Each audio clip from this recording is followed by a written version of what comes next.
To start the sauce for the prawns, mince the shallots and set aside.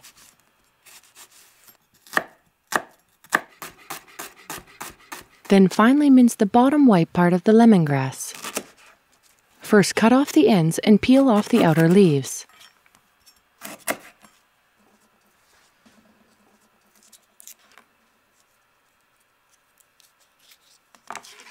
Then carefully slice the lemongrass lengthwise into strips, keeping the root end intact.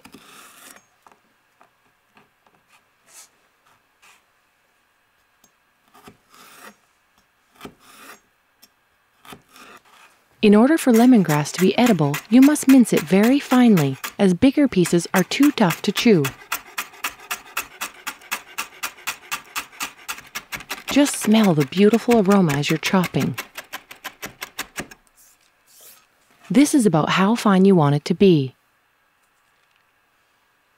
Next, you can either roughly chop the galangal or you can finely mince it like the lemongrass. This time, I cut it up into a few big pieces as I will remove it before I add the prawns. Now that we are ready with our initial mise en place, heat a large pot over medium heat and add the oil. First add the shallots, then the lemongrass, ginger, and Thai chilies.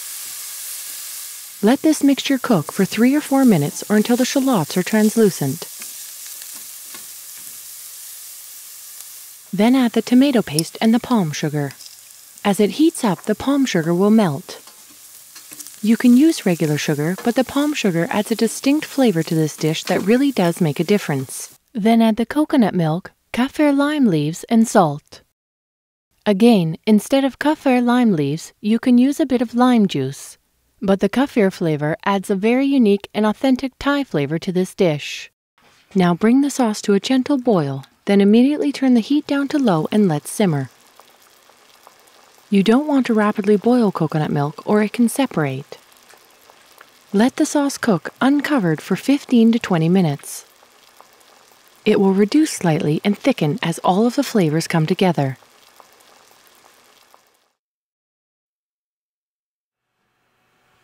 While the sauce is cooking, peel the prawns.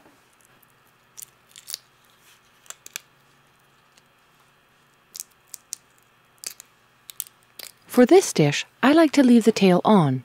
It just makes the dish look a little fancier. Now we need to devein the prawns. You can clean and devein the prawns an hour or 2 before you cook them. Just be sure to leave them covered in the refrigerator.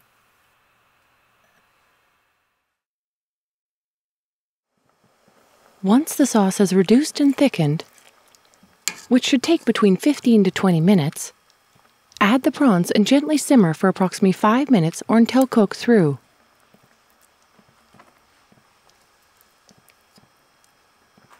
I like to cover them in the sauce in a single layer so they all cook at the same time.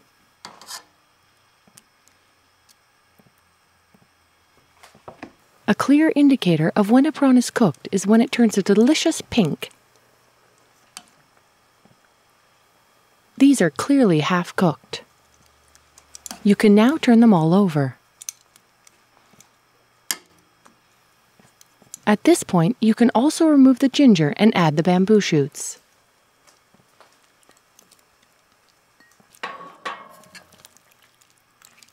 While the prawns finish cooking, chiffonade the basil. The difference in flavor between regular and Thai basil is huge. The Thai basil will give this dish that distinctive Thai flavor. However, if you can't find Thai basil, you could use regular basil and it will still be quite nice. Once the prawns are ready, add the basil. Fold everything together and you are ready to serve. This is best served in a bowl with coconut-infused basmati rice and a wedge of lime to be squeezed over top to balance out the flavors.